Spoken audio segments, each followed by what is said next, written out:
अशोक खरातचे हात छाटणाऱ्याला 1,00,000 रुपयांचं बक्षीस देण्यात येईल आणि पुण्यातील गमिनी इथं गनिमी कावा युवा संघटनेच्या वतीनं हे जाहीर करण्यात आलेलं आहे आणि तशा आशयाचा फलक सुद्धा लावण्यात आलेला आहे। पुण्यातील बालगंधर्व चौकामध्ये खरातच्या विरोधात हे आंदोलन करण्यात आलेलं आहे आणि गृहमंत्र्यांनी राजीनामा द्यावा अशी मागणी देखील यात करण्यात आली आहे। एफस्टीन फाईल कॅप्टन अशोक खरात या कॅप्टन अशोक खरातनी अनेक महिलांचे लैंगिक छळ करून त्यांची आर्थिक फसवणूक केलेली आहे आणि हे एवढं मोठं रॅकेट कुणाच्या तरी सुरक्षा कवच असल्याशिवाय एवढं मोठं रॅकेट चालू शकत नाही। आज आम्ही गनिमी कावा संघटनेच्या वतीने या कॅप्टन अशोक खरातला जोडो मारो आंदोलन इथं आयोजित केलं आहे।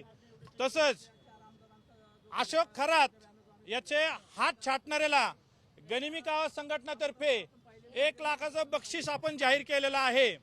शिकूया AI ची क्रांती, चला करूया MSCIT।